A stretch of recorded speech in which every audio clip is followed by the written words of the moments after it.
Ladies and gentlemen, thank you for coming to the ICAS proceedings. My great friend Fred Fleitz is one of the Washington's most sought after thinker and practitioner. With that, I'll have my Alice Shin to introduce the Honorable Fred Fleitz. Go ahead, Alice. Thank you, Dr. Kim, for this opportunity to introduce the Honorable Fred Fleitz to this ICAS audience this evening. Vice Chair Fleitz will address on a timely topic, Trump doctrine and U.S. national security and beyond, as he just scored a grand tour in Asia. Fred Fleitz is originally from Lansdowne, Pennsylvania, and serves as Vice Chair of America First Policy Institute, American Society. Fred served in 2018 as a Deputy Assistant to President Donald Trump and Chief of Staff at the National Security Council. He served in U.S. national security positions for 25 years with the CIA, DIA, the Department of State, and the House Intelligence Committee staff. Fred is a prolific writer and who has written extensively on the Iranian and North Korean nuclear program, the growing threat to U.S. security from China, the politicization of U.S. intelligence, and many other national security topics. He is the author or editor of 7 books. Fred's latest book, An America First Approach to U.S. National Security, was published in 2024. He holds a BA in politics from St. Joseph University in Philadelphia and an MA in political economy from Fordham University in New York. This is Fred's second appearance before the ICAS audience. He addressed at the ICAS event, which was held at the National Press Club. Ladies and gentlemen, please welcome the Honorable Fred Fleitz. Thank you. Thank you. Welcome, Fred. It's good to be here. And it's all yours. I see my friend Tom Sinkin is here. Yeah. Tom and I worked together at the State Department, and to find a conservative foreign service officer who was so hardworking and trustworthy, he did so many great things for me when he worked for Deputy Secretary Armitage. And Tom, I miss working with you. It's just great to see you again. Same here. And Fred was my exemplar. Very good. Well, it's good to have a discussion right now about Trump's approach to foreign policy, because we're now seeing what we thought was being prepared, being unveiled. We're seeing what he's doing now is different than in the first term. And you can see that his foreign policy is starting to affect other areas with this recent tour through Asia.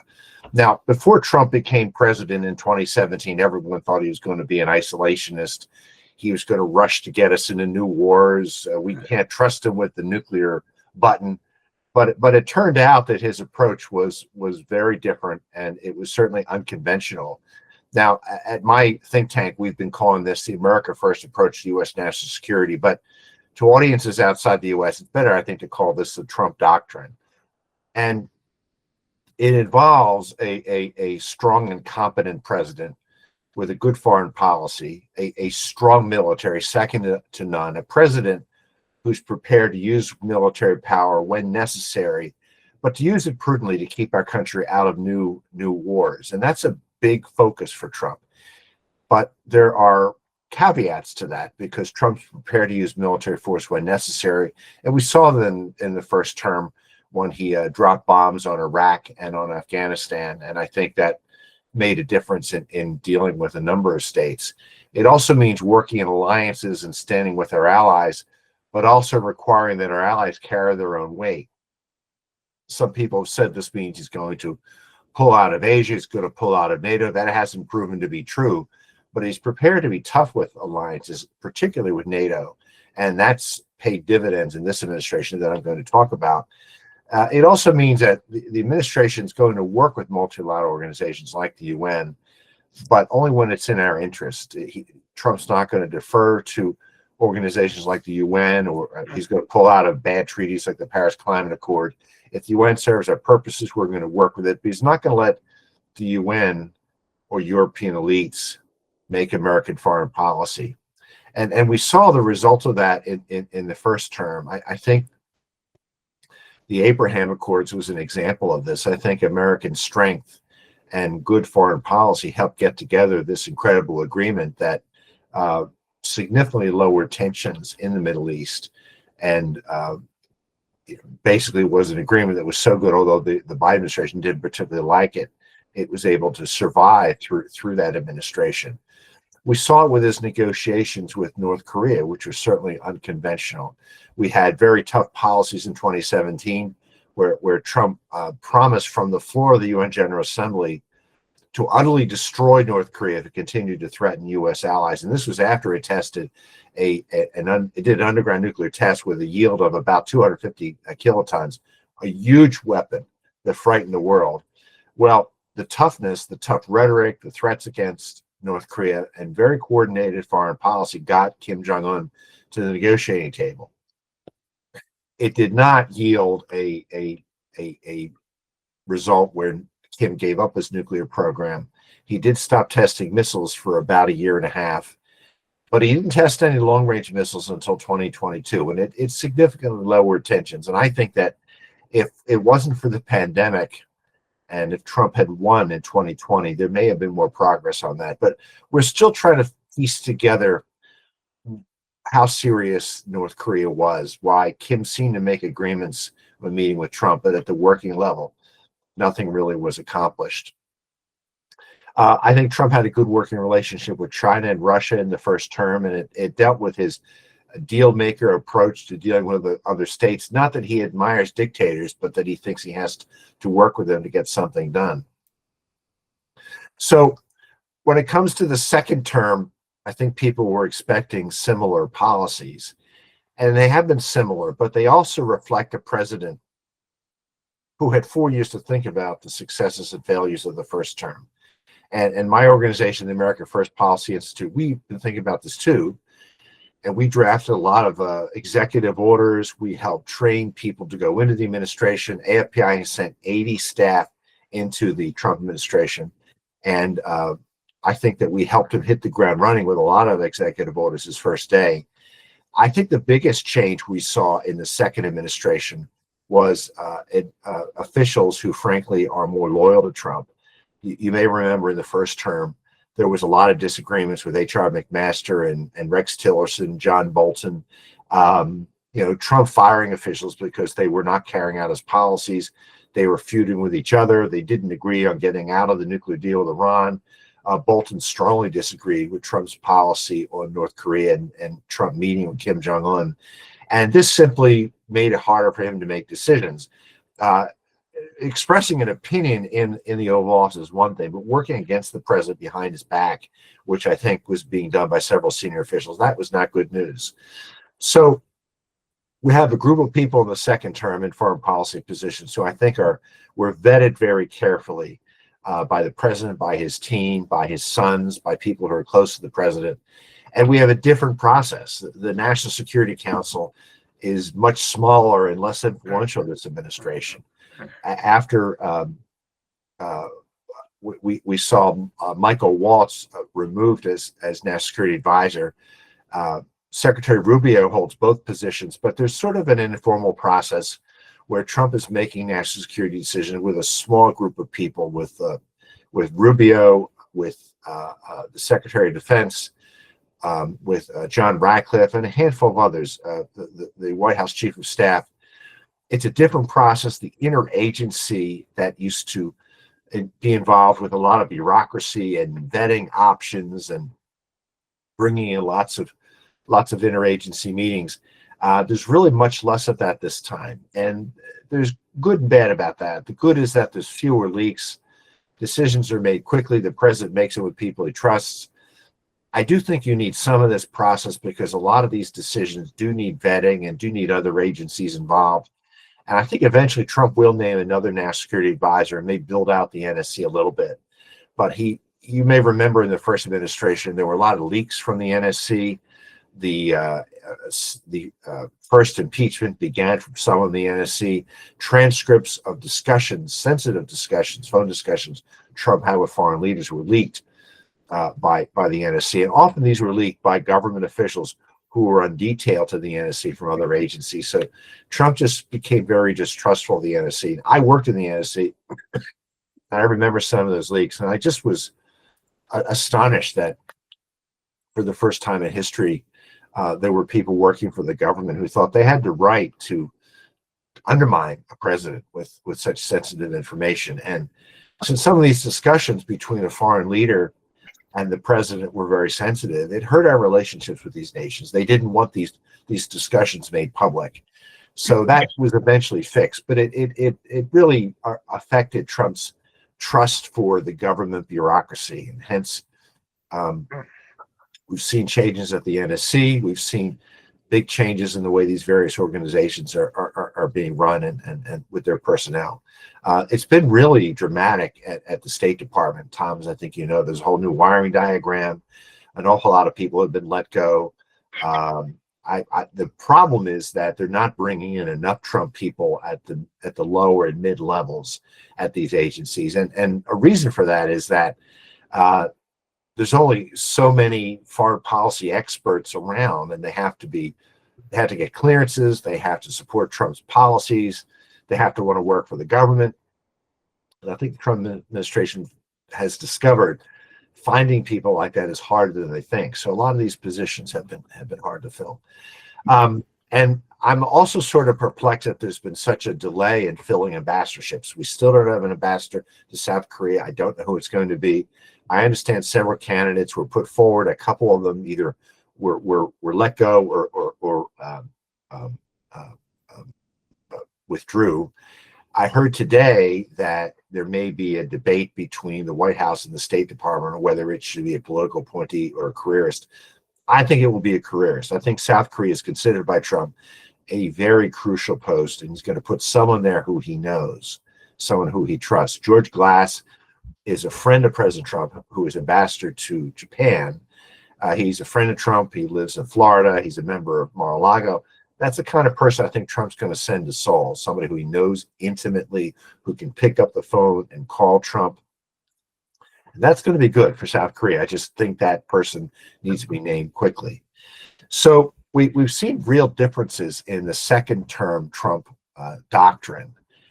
He did things that frankly have really upset the MAGA movement that no one expected. I guess the most obvious example is when Trump decided to bomb Iran. And there were people like Tucker Carlson who were really threw a fit saying, well, wait a minute, you're supposed to keep us out of new and unnecessary wars. What Trump did there is he gave Iran an ultimatum of 60 days to make a deal to negotiate getting rid of their nuclear program. And when Iran did it, he gave them a slight extension.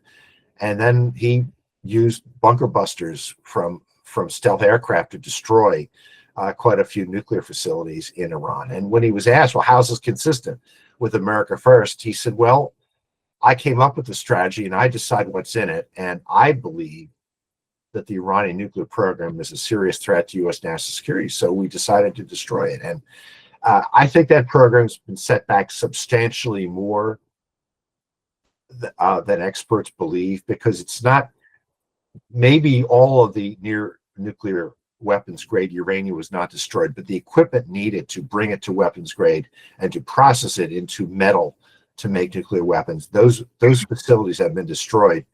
And there's now something that U.S. government officials are calling the mowing the grass strategy. If the Iranians start rebuilding this equipment, Israel and the U.S. will simply take it out.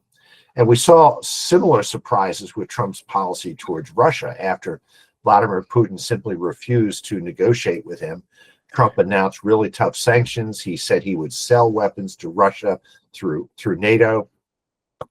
This also really upset his supporters. And Trump again said, you know, I decide what's in America first. And I think Trump's just decided that he's going to give these hostile states an opportunity to do the right thing. But then he's going to change his policies. And he's shown a lot more flexibility on his approach than he did in the first term. He wasn't an isolationist in the first term. He certainly is in the second term, but he's been willing to engage in activities in the second term we didn't see in the first. I guess a more dramatic example is what he's doing against Venezuela, where We're seeing the military destroying drug boats. There's a huge military presence north of Venezuela right now. They're reactivating a base in Puerto Rico that could be used to bomb Venezuela. And it looks like we're about to start bombing. I don't think we're going to invade it with troops. And I think this is reflected to Trump's determination to secure the southern border. He's upset at the amount of drugs that are getting into the U.S. from Venezuela, the number of gangs from Venezuela, and also I think it's an effort to counter the influence of Venezuela in the Western Hemisphere. So how far he's going to go with this, I don't know. I don't think he's going to invade Venezuela, but I wouldn't be surprised if he bombs facilities that the military and the government are running to produce and distribute drugs. But it's a vast change from the first administration. And it is sort of ironic because this is something John Bolton wanted to do. And I work for John Bolton, some of you know. And Bolton was actually mocked by Trump for talking about trying to get the U.S. into a new war concerning Venezuela. And now here we have Trump sort of doing what Bolton was talking about. A lot of these policies stem from a very important speech that Trump made in Saudi Arabia earlier this year. And during this speech, he said he doesn't want America to have permanent enemies. He wants America to promote peace through strength and commerce. And he said he's not interested in regime change. He wants to tolerate and get along with regimes that we disagree with. And I think this is a message to Russia, to China, to North Korea and Iran, that we'd rather make a deal with you where both countries would grow prosperous rather than using military action. I know it was a message to Iran. Iran didn't listen to this message, but it's a big change from the olden days where we would use military force to change governments and promote democracy. Trump really dislikes that thought. He thinks he looks at what's been done in the Middle East. He thinks that we've wasted huge amounts of money and blood for objectives that simply didn't work out. So that speech is something that people are still thinking about, and it really represented a significant change. We're still piecing together where Trump will be on China. Now, a lot of Trump's policies towards nations in the Asia Pacific deal with a approach to China is both being tough with China, dealing with China on trying to build up its military, on its role in fentanyl getting into the United States, in unfair trade, trying to factor the issue of threats from China with Trump's worldwide tariff strategy to try to get fair trade for the U.S., to bring jobs back to the United States. And these are contradictory objectives, which he's trying to balance. And we have the rare earth mineral problem and Trump's desire to be tough with China, but also lower tensions with Taiwan. I think the belief is that if he can improve U.S. relations with China, he can lower tensions between China and Taiwan. And I think if you watch the optics of Trump meeting with Chinese President Xi, you saw a meeting where Xi did this because he had to. He looked uncomfortable with Trump. But I think that Xi recognizes that this is a strong president who he has to deal with. So we have a 1-year agreement where China's going to sell soybeans again. Their cutback on rare earth minerals is going to end, at least for a year, and we're going to work towards a permanent trade agreement. But I think that this is going to be a work in progress. We have to see whether China is going to abide by this deal. And it also reflects that there are a lot of moving parts within Trump world and the Trump administration. There are China hawks that want the toughest possible policies, and they would like to simply disengage from China. There are people who believe that we have to move military forces from other areas of the world simply to stand up to the threat from China. They would basically stop providing weapons to Ukraine and reduce our military support to South Korea and Japan because we're so worried about the threat from China. What was interesting about Trump policy over the last couple of weeks is because we're beginning to see which one of these various factions he's siding with. And I think some of the first indications was when Trump met with the Australian prime minister, and he indicated he was going to stand with the AUKUS agreement. He was going to continue to sell submarines to Australia. There are people in the administration who don't want to do that. They think they're worried about this theory of scarcity, that we don't have the ability to make all these weapons. We shouldn't be selling these weapons to Australia. They didn't like this alliance. Well, they lost. And I think Trump's strong embrace of South Korea and Japan when he traveled there and met with their leaders also was a sign that those who are looking for disengagement or weakening in that relationship, I think they also lost. I think Trump is going to support the trilateral relationship between the U.S., Japan, and South Korea. And it's one of the few things I think the Biden administration did that worked, that made sense. And I'm asked about this a lot by my friends in South Korea and Japan. Is Trump going to stand by this relationship? Is he going to just reject it because it's something that Biden did? And I think it's pretty clear that he's going to stand on that, stand with this. We've seen a lot of good indications of cooperation between the U.S. and South Korea, U.S. and Japan. I think that President Lee really hit a home run when he came to the White House to meet with President Trump. And there are many people in the United States who were suspicious of Lee. They looked at things he said in the past. They worried he was going to be hostile to the U.S. and to Japan.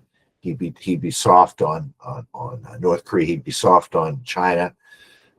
His decision to stop in Japan on the way to the U.S. was obviously noticed by our friends in Japan. But I think he was very well prepared for his meeting when he went to the White House. I think many leaders have looked at, how do you do these meetings? Don't do them like Zelensky did his first meeting, which was a disaster. But I think it really won South Korea a lot of credit in Washington, because there is a noisy minority that is extremely distrustful of Lee. And they think the election was stolen, and they think Lee is a communist. And I haven't said those things, because I have seen President Lee as a leader who has promised pragmatic leadership. And he has said good things about the relationship with Japan, the relationship with the U.S. I think he's probably a little too eager to make a deal with the North Koreans. However, the North Koreans don't want to deal with him. So I don't know that that's going to be a problem. But he is going to pursue a different relationship with China. I think he's going to be more engaging than President Yoon. But so far, so good. I think what we've seen in terms of his willingness to cooperate, the fact that Lee struck this agreement to build a submarine in Philadelphia was really a stunning development for someone who he thought was a liberal, and that he would be doing this with the Trump administration. I think it looks very promising. And I hope these voices who would be critical of Lee, they're going to recognize that the record so far is so good. But we need to keep an eye on him, because we know Lee has said things in the past that he shouldn't have said. But I think that he's off to a very good start. And Trump wants to strike a deal with South Korea so both nations will be prosperous. And I think that's a winner for both sides. So whatever was in the past, I think that the government is going to move beyond it. I think there's similar promising indications from Japan with the new Prime Minister Takaichi, who I think is going to become a close friend with President Trump. My conservative friends in Japan are just thrilled with her election. They have political problems in Japan with the size of the conservative party and the diet, but I think that they're off to a good start also. I don't know where this tariff stuff is going to break out at the end, and I don't know whether courts are going to actually take away President Trump's tariff power. There's a lot of pending court decisions. But so far, I think that he's used it well to advance American influence, and I think he's made some good deals with a number of nations. The nations that came to Trump first made better deals. So I would just say, in summary, it's a similar administration than the first time. We're seeing a president who is pushing this America First approach, but also has been very willing to use military power and to get involved in political disputes and in involvements that he wouldn't have considered in the first term. It may be that he simply reconsidered what he did in the first term, and he's trying to strike a different approach. But it is fascinating to compare it because it is a very different approach. I think if I was to pick the official who is most influential for him for South Korea, it would be Rubio. I think Rubio, with his background on the Senate Foreign Relations Committee, the Senate Intelligence Committee, and statements he's made about the Asia Pacific, he's very knowledgeable about. I think he's guiding the president to make the right decision on the Asia Pacific. There's some people in the administration I disagree with who have been more of an isolationist bent. I think Rubio is keeping them in their place, and I think Rubio's influence on Trump is expanding. The other official who's been surprisingly influenced has been John Ratcliffe, the CIA director. A few months ago, he started having a significant amount of influence. He may have made the difference on Trump deciding to bomb Iran, not because of intelligence he gave him, but because of national security arguments, just laying the facts out and helping him understand where we are. And I think Ratcliffe, with his experience as DNI in the past and as a member of Congress, is someone who Trump trusts. I think he'll give him the truth. He'll give him the truth. He stays out of the limelight. He's not giving press interviews all the time. And I think that's kind of advisor that Trump needs. There will be more changes. I think there'll be more senior people coming in over time. But I think this is a foreign policy team that's working. I think Trump is accomplishing what he set out to do. And I guess over the horizon is what is Trump going to do with Kim Jong-un? Is he going to meet with him? I think he wants to. That's going to be harder in the second term because the relationship between our countries is different because of the war in Ukraine, the stronger relationship between Kim and Putin. Putin is giving Kim missile technology, food. I hope he's not giving him nuclear technology. I sort of doubt that, but I think that this is a relationship that's going to be hard to break. That's why it's crucial that Trump find a way to stop the war in Ukraine. If he was to stop the war in Ukraine, it would have a number of different influences. It may weaken the stronger relationship between China and Russia.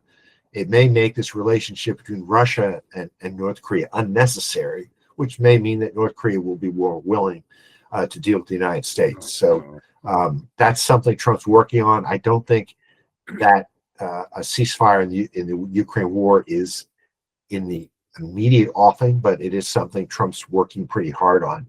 I suspect it's going to take at least a year, I think, of tough pressure on Putin to get him to make a deal. But I do see Ukraine sort of at the nexus of a variety of international crises. And if Trump could find a way to crack that nut, it would make the whole world more stable.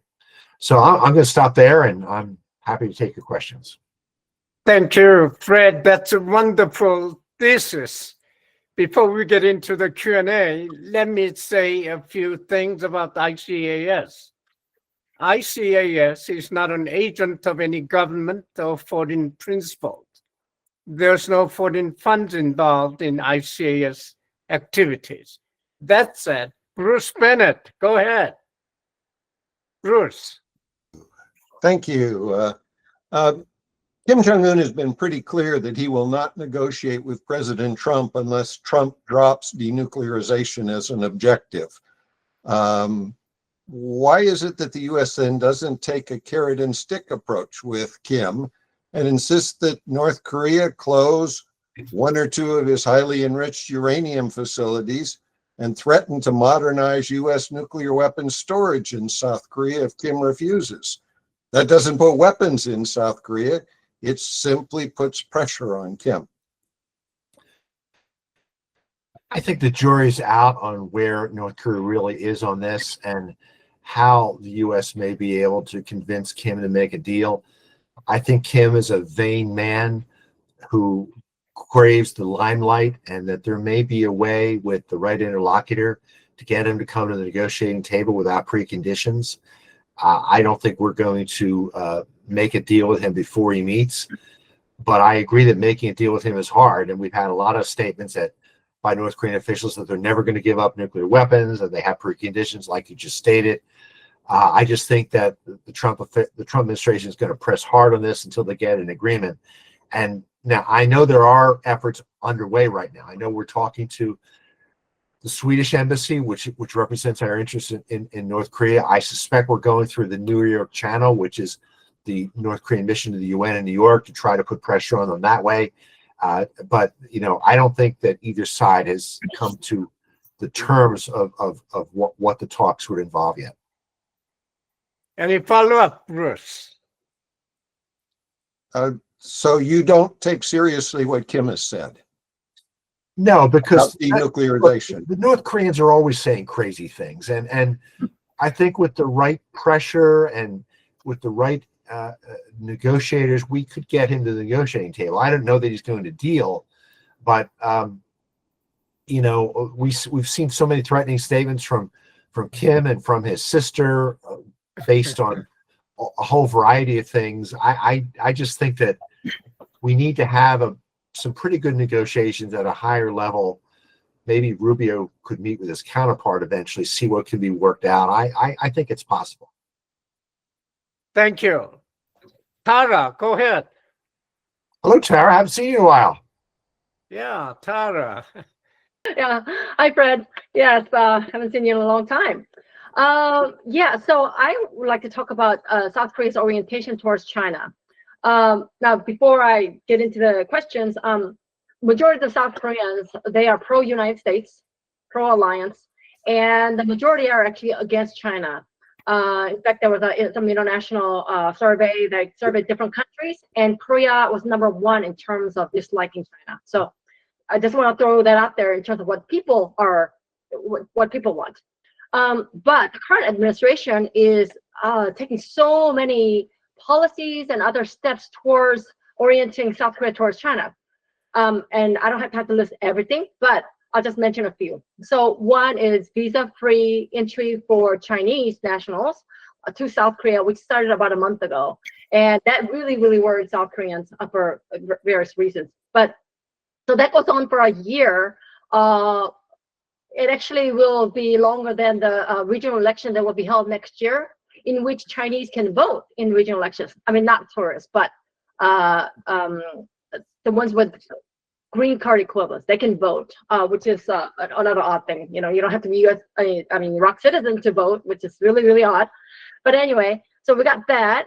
We got, right at the APEC, when Lee Jae-myung went with Xi Jinping, they signed a $50 billion currency swap. So that's one, and with Chinese yuan.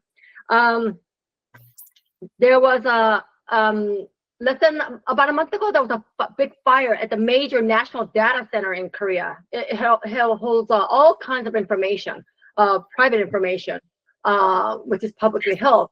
Now they're talking about putting that on a cloud of a Chinese company, Tencent, or one of the Tencent-owned companies. So we have things like that. Let me just throw in one more, because I don't want to take up all the time. But at the APEC, Xi Jinping also said, I'll help South Korea restructure its population. The current population structure, because of the aging population and because of low birth rate, lowest in the world, I think. He said, yeah, I'll help you fix that, which means more Chinese immigration into South Korea.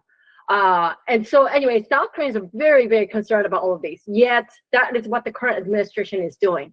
So from the United States, how do we, well, first of all, a lot of this is not really in the American news. So that's one. So we're not as aware, but this is happening. So how should we respond to this? How should we view this, and what are the steps that the US can take?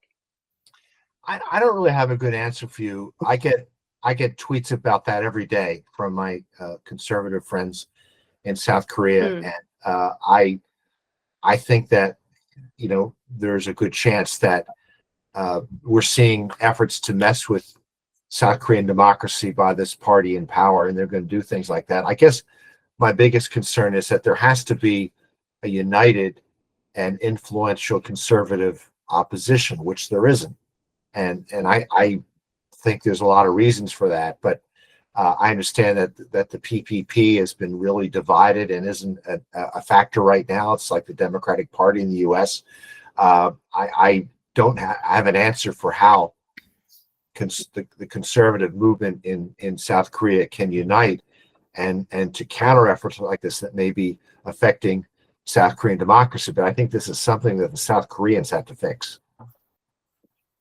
Tara, do you have a follow-up question? You know what? I'll give other people a chance, and then I'll ask another if Okay, there's a. very good. Joe Bosco. Hi, ahead. can you hear me okay? Okay. Mr. Fleitz, thank you very much for joining us this evening and for a masterful presentation, giving us an overview. Something you said struck me, and that was that the situation in Ukraine will have a dramatic effect on various issues, international issues. Secretary of Defense Hegseth said the other day that U.S.-China relations have never been better. And I wonder how you see the Ukraine war playing into that relationship.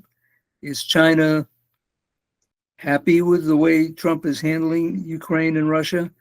Or does China think that he's getting a little bit too assertive? And I'm interested in your views on that. No, those are good questions. I don't like to call China a partner. I think China is an adversary. I think China cashes in on any opportunity to advance its power at America's expense, and it's not shy about using the war in Ukraine to do so. At the same time, I don't believe that the Chinese leadership have ever been pleased about this Russian invasion in Ukraine. China, I understand, would like to see itself as a global leader and would like to have prestige as a global leader, and it knows that there are many states that are not happy about the invasion of Ukraine and that China wants to lump itself together in a so-called axis with Russia and Iran and North Korea.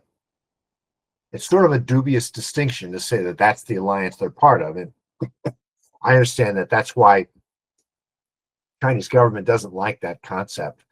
I think the Chinese would like the war in Ukraine to end, but they don't want Russia to lose. They especially don't want Russia to lose to us, or to an American alliance.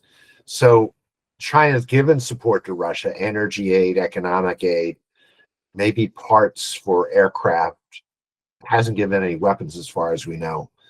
And there have been reports recently that Chinese energy companies may abide by Trump's new energy sanctions. If that's true, it's huge. And it could be an indication that Xi's not too wild about this war. But it's hard to see that because we've also seen these meetings with Xi and Putin. They seem like they've gotten along pretty well and that they have strengthened their relationship. So I don't have a clear answer on where they are. I do think that this stronger relationship between Xi and Putin was driven by Joe Biden's incompetence. I think the war in Ukraine was caused by Biden's incompetence. I think China was handled very badly by Biden. And a lot of relationships blossomed under Biden that are to the disadvantage of the U.S. because, we have seen such incompetence. Remember, Biden's foreign policy priority was climate change, not nuclear proliferation, not China. And you can imagine all these envoys we sent to China to talk about climate change. Chinese officials were happy to talk to us about that. They're not going to abide by these climate agreements. So I guess it's complicated. I live in hope, but I want to see evidence that China is really backing away from Putin and will pressure him to end the war. Very good. Any follow-up question, Joe? Yeah, just wondering what you think of China's reaction was to North Korea sending troops to help Russia. Well, no, that's a great question. I don't think the Chinese were happy about that at all. I've heard from my sources in South Korea and Japan, the Chinese are not happy about this Russia-North Korea relationship. And China never likes other nations trying to make alliances with North Korea. They were nervous when Trump was meeting with Kim in 2018. They don't like the fact that there's this new relationship between Russia and North Korea. And I think that Kim is trying to do this in a way that won't alienate the Chinese too much because North Korea is so dependent on China for energy. But he's still pushing ahead with a relationship that's pretty ambitious. Now, we saw Kim at this economic meeting that China hosted recently with Putin. which really was a bizarre sight, I might add. Whether that means the three of them are buddies, I sort of doubt that. But the optics, I think, were just designed to sort of needle Trump and worry Western nations. I don't think most of the world are worried that much about China leading a new global order, but it was quite a sight. Any follow-up question? Lots of people who have other questions, I'm sure. Okay. That's it. Kang Tae-hwa. Go ahead. Yeah, it's good to see you again, sir. I remember we have an interview at your office before the election. I'm gonna start with the fundamental questions. Do you believe the goal for Donald Trump to meet Kim Jong-un is still denuclearization? And the second one, and these days, President Trump started to say about nuclear things, like he wants to start a nuclear test, and he probed to South Korea to have a nuclear-powered submarine. And I want to hear about your thoughts on why President Trump started to say about nuclear things. I think Trump does not want to meet with Kim. I think that's always been on his mind. I thought it would be a higher priority in this administration, but his priorities seem to be stopping the war in Gaza and dealing with the war in Ukraine. And it took him a while to focus on really important security issues in the Asia Pacific. And I think there's going to be a bigger initiative on North Korea, but I think it's been a little harder to deal with North Korea than we anticipated. But we don't have an ambassador in South Korea, and I don't think Trump has named a special envoy for North Korea yet. Those things have to be done. I hope that's done soon. Trump surprised the world, but especially surprised China when he announced that the U.S. would resume nuclear testing. Now, there's been a moratorium on nuclear testing since 1992. India, Pakistan, and North Korea have violated it. The U.S. hasn't violated it, but it's widely believed that Russia and China have been violating it with low-yield tests. The American nuclear arsenal is seriously in need of modernizing, and we actually have some weapons that are so old, we cannibalize older weapons to keep them operating. And with Russia and China developing new weapons, and the fact that we don't have many nuclear scientists left who've ever seen a nuclear test, there's been an argument for a long time by Republican administrations that the U.S. has to resume nuclear tests. Now, I heard reports today that they won't be explosive tests. So if they're not explosive tests, I don't know what they're talking about, but I know that there has been an initiative to pursue this. Concerning nuclear weapons in South Korea, that's something I understand comes up more in South Korea than it used to. President Yoon made a huge difference in that when he proposed, I think in early 2023, that he wanted to bring nuclear weapons back to South Korea with a South Korean nuclear program and the U.S. deploying tactical nukes. And that made the Biden administration go crazy, and it led to a state visit by Yoon, and Yoon agreed to withdraw that idea. And it led to the trilateral agreement with Japan, South Korea, and the U.S. I think Trump's position is that if South Korea wants nuclear weapons, he would support that. I don't think that there would be the strong opposition that we saw from the Biden administration, but it's a huge leap. It would be very provocative for the North. I think that the position of the Trump administration is to reassure South Korea and Japan of the U.S. nuclear umbrella. I think we're going to stick by the agreement that the Biden administration struck on enhanced deterrence. So that's where I think that is. Thank you, Kang Tae-hwa. Now we have General Scaparotti. General, go ahead. Yeah, thank you. This has really been excellent, and I appreciate your presentation. It was very clear, and I'm pleased to be here and listen to it. I would like to take China just a step further toward Taiwan, and I'll share with you that the president, up until just recently, really hasn't spoken that too much about it. In the recent interview just the other night, he purposely said he wouldn't comment on his actions if China were to act against Taiwan. I understand that. No need in telling everybody what you're going to do. By the same token, the Chinese earlier had a friend of mine there had said that it was noted in China that he had not talked about it very forcefully, and their thinking is perhaps this is an opportunity. And I'd be interested in your comments where you think he's really at, and a response to that thinking from at least a Chinese retired military officer. Well, the 60 Minutes interview was very interesting because the reporter pressed Trump very hard to state that the U.S. would defend Taiwan and to give her the plan. But our strategy is strategic ambiguity, and Trump has been very disciplined in sticking to that. That has been our position for a long time. And we know when Biden was asked these questions, he would say we're going to defend Taiwan, and his staff would later have to walk it back. Trump is trying not to provoke China. He's trying to lower tensions, hoping that that will lower tensions between Taiwan and China, and to try to find ways to resolve issues with China through diplomacy. This is the way Trump should do this. And CBS knows this. They were trying to get Trump make a gap by going against the strategic ambiguity policy when they know that is where Trump is, and that's where he has always been. So, I mean, that's really what the Chinese want to hear. It's not news. It's just CBS trying to create news. Thank you. General, you have follow-up question? Yeah, I'd just like to ask about our allies. I travel in Indo-Pacific and Europe pretty frequently. I think the one thing there is that when you see the trade, the trade and sanctions, etc., applied to both friend and foe, it's created a credibility problem with them. It's the first thing mentioned to me, and I'd be interested in your comments on that. I've heard from those within the administration as to why. Not that it's actually they don't respect our allies. It's just a part of putting our interests first. But I'd be interested in your thoughts on that. I think Trump would argue that he has put tariffs against just about every nation.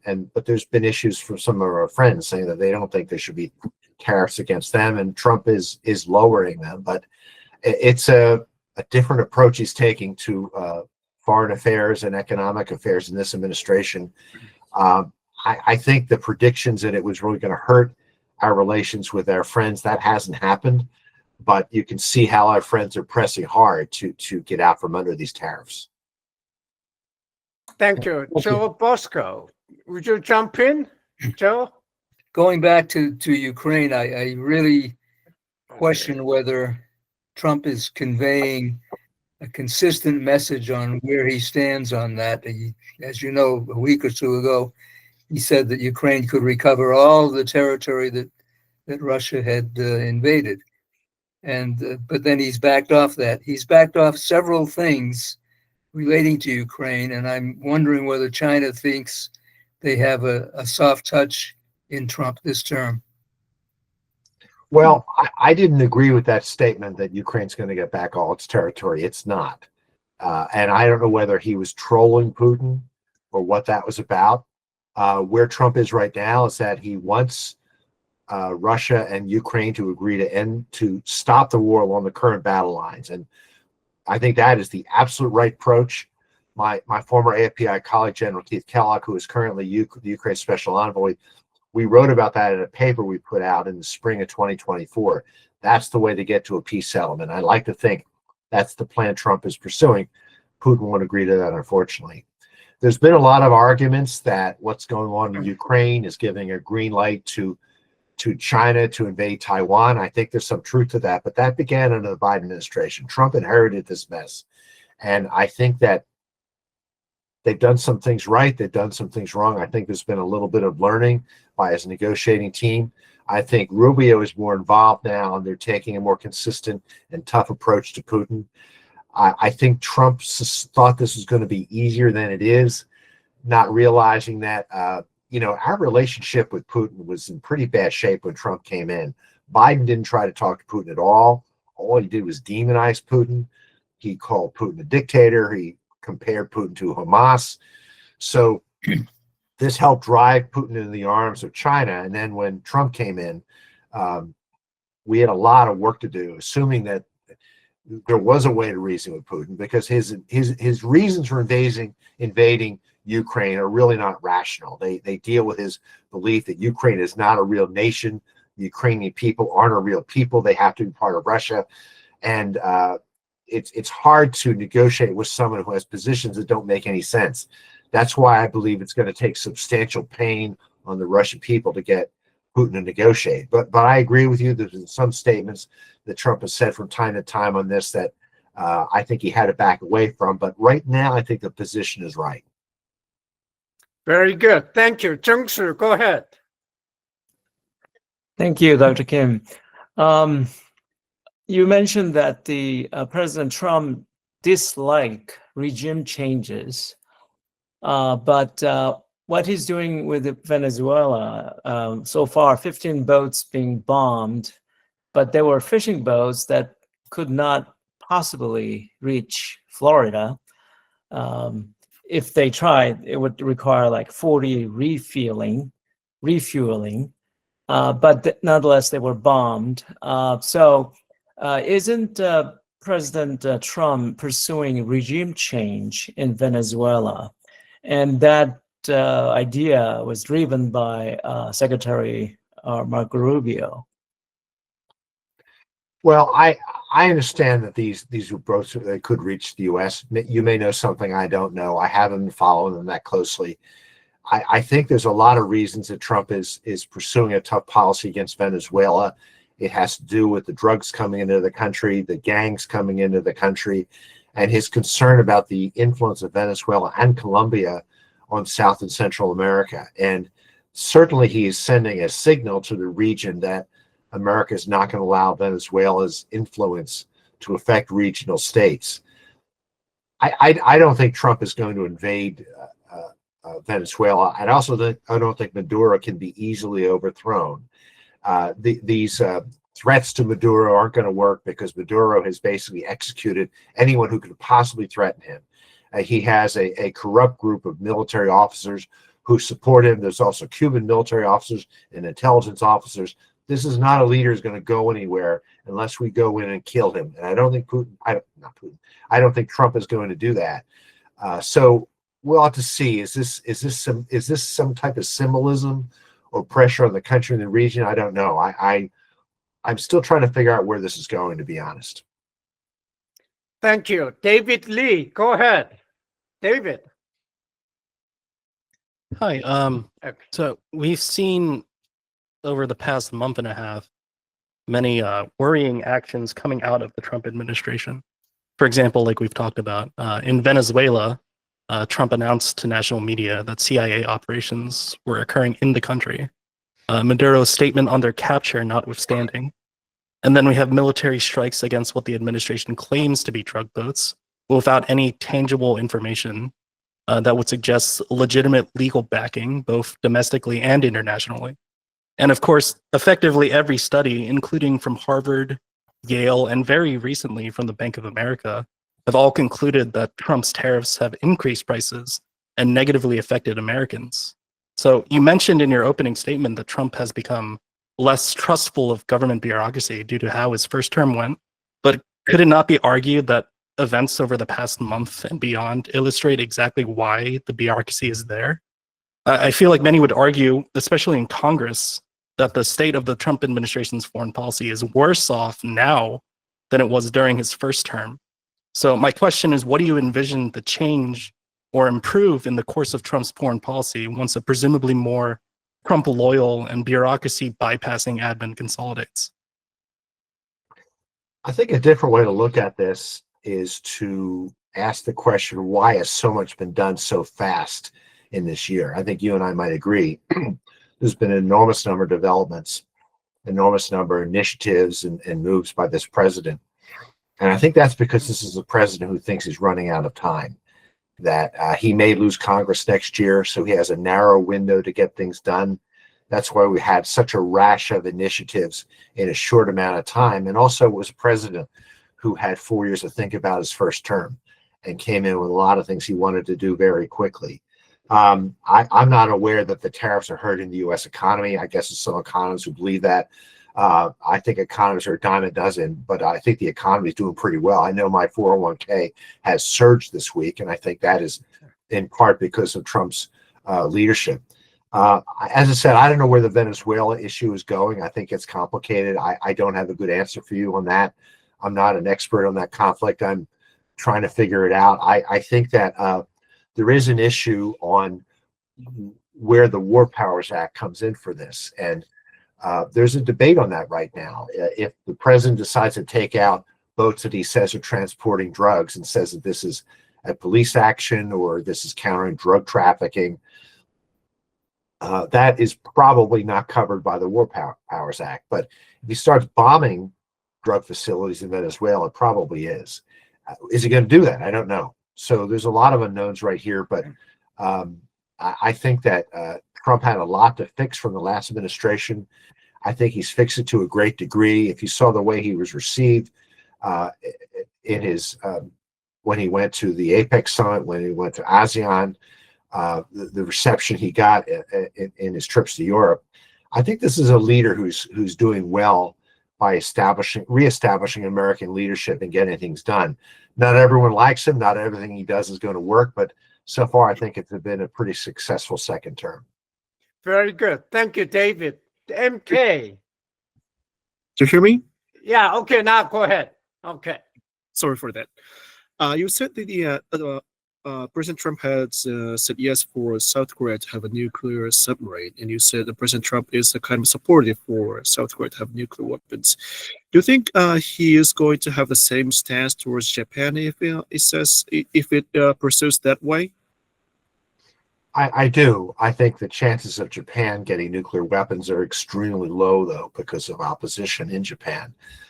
And look, this is just a theory. I don't know where Trump will come out on it, but my belief is that if this is something that South Korea wants to do, the Trump administration would be supportive. But, we're a long way from either decision. Very good. MK, Thank you. Go ahead. Hi, thank you for your brilliant presentation. It's my first time attending the ICAS seminar, but I'm happy to see several familiar faces here.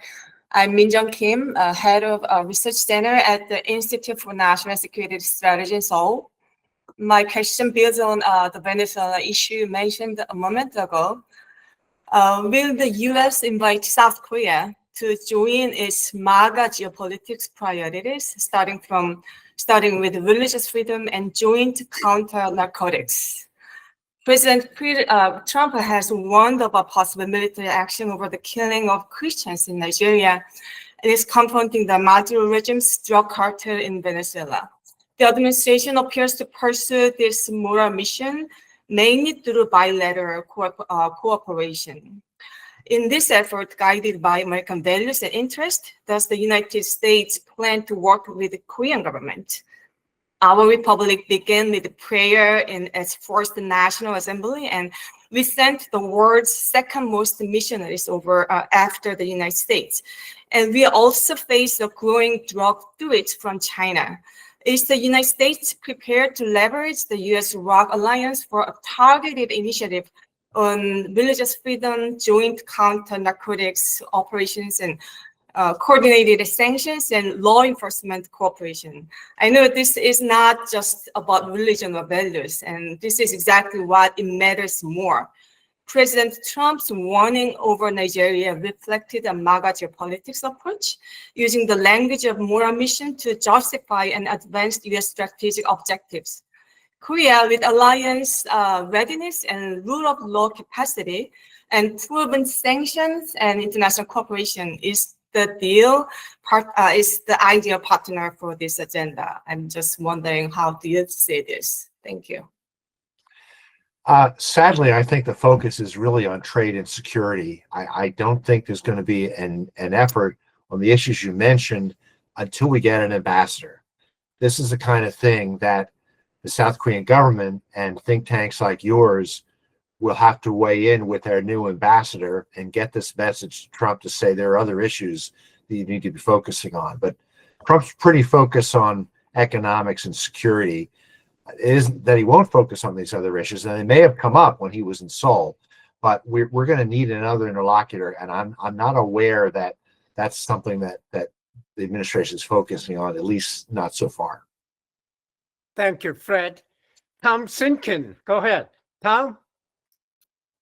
Thank you. Well, Fred, I thought I'd lob a real softball to you. Not. But well, I know that you're the sharpest knife in the drawer. So, do you advocate destabilizing the North Korean regime with the ultimate objective of regime change? And if so, how would you affect it? Well, Trump doesn't want to do that. He's tried to find a way to get along with other nations, and I think that's going to continue to be his approach to the Kim regime. I certainly think we should try to get the Kim regime thrown out. I think it's a corrupt and evil regime that kills its people. It's a threat to the region. That hasn't been Trump's approach. I think he wants to engage them with diplomacy and trade. He did that in the first term. I think he's going to try to do it again. And I think he's trying to reach a more stable relationship in the region concerning North Korea. And I mean, North Korea has become a bigger threat right now because it's helping Russia fight the war in Ukraine. And I might add, just on a tangent, I'm very worried that North Korean soldiers are getting combat experience from this war, and they're learning about new forms of warfare and new weapons. This is not good for the region. It's not good for the world. So there's a lot of reasons that I hope Trump is able to engage North Korea, and there's reasons why we have to end this war in Ukraine, because it is really destabilizing the world. Very good. Thank you. Fred. Dan, are you there? Daniel? Yes. Thank you go so ahead. much. Sure. Thank you. Thank you for this really revealing conversation. Very lots of insights here. I wanted to double down on the criteria for military intervention. You've provided us some illustrative sketches of the president's thinking, what he determines is in the U.S. interest, that he's bombed Iranian facilities, et cetera, et cetera. In your estimation, is there an internal checklist that the president walks through when he decides to, one, use military intervention, and two, what kind of military intervention, from more limited strikes to full-scale troops on the ground? What do you think is the internal thinking there? Well, I think a general answer would be that it's a pretty high bar before Trump uses military force. His inclination is not to use force, to use other tools of statecraft long before he'll use military intervention. But is there a checklist or a formula? No, and I think that's what makes Trump more formidable, because he's unpredictable. I frankly have no idea how he makes decisions like this, and his adversaries don't either. And I think that keeps them on their toes. I think that's a good thing. Not that he's going to make rash decisions, but the decision to bomb Iran, for example, Iran was supposed to have another 10 days before he did that. He bombed them, I think, 3 days into this additional period he had given them, which was frankly unpredictable, and it caught the Iranians off guard. I think we'll see similar decisions like that. If Trump uses military force, no one's going to see it coming. Very good. Thank you. Elsie? Thank you, Mr. Fleitz. My name is Elsie, a reporter from Korean Flat Times. Following the question about nuclear power submarine, President Trump mentioned Hanwha Philly Shipyard specifically during the APEC, despite its limited submarine building capability compared to South Korea at this point. Some believe this reflects Washington's intent to keep control over nuclear fuel technology under the banner of non-proliferation. How does this align with Trump doctrine's focus on trusted allies and greater burden sharing in the Indo-Pacific? I guess I don't have a good answer for that. I think that we're finding new ways to create ships that go beyond current legal restrictions that make it hard for us to build Navy ships in other countries. And having a submarine built in the U.S. is really a revolutionary change. And I'm from Philly. I'm very happy there's going to be a submarine built at the Philly Navy Yard. But I want the Philly Navy Yard to be open again and to be productive. But I just don't have an answer for how this is going to go and how much technology will be shared. It's really new territory for the U.S. I think there's strong trust between the U.S. and South Korea, and we need nations with major shipbuilding capability because we don't have enough shipyards in the U.S. The shipyards we have are way behind; they're inefficient, and without help from South Korea, we're never going to catch up with the shortage of ships we have right now. Very good. Larry Nix. Mr. Fleitz, I want to get back to Ukraine more specifically with regard to the North Korean role. There is not going to be, it seems to me, a peace agreement. President Putin believes that a continued offensive can break through Ukrainian defenses by the spring of next year or no later than the summer, especially in the Donetsk region.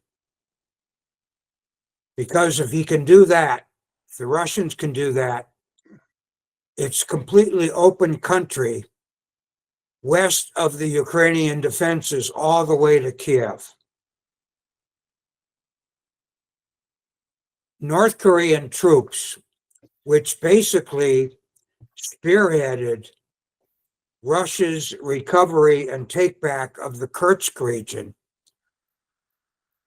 I believe reportedly are still in Russia. 20 to 30,000 troops, maybe even more. At the summit in Beijing in early September, Kim Jong-un told President Putin that we would like to do more to support you in your war against Ukraine. What worries me is that in order to achieve this breakthrough of the Ukrainian defenses in Donetsk and open the way to Kiev, Putin may take Kim Jong-un up on this offer that Kim has made and bring the Russian troops into Ukraine itself and to spearhead a major attack on the Ukrainian defenses in Donetsk during the winter or the spring of next year. Now, if that happens, if North Korean troops enter Ukraine itself, you now have a bilateral war that now becomes a multilateral war. And if, as I fear, Putin is able to bring North Korean troops into Ukraine for this offensive, what should the U.S. response and or the response of NATO countries be to the active combat entrance of thousands of North Korean troops into Ukraine in the very near future? Well, I think there's a lot of unknowns about how North Korean troops are being used, whether they've been effectively working with Russian troops and how many really are there. I also think the defenses of Donetsk are substantial. I don't think Donetsk is going to fall in the next year, but it's not good news that Russia's getting this other source of troops. Russia's also mobilizing more Russian troops, which is probably a more effective way for it to fight the Ukrainians rather than bringing North Koreans who don't speak the language. There's compatibility problems.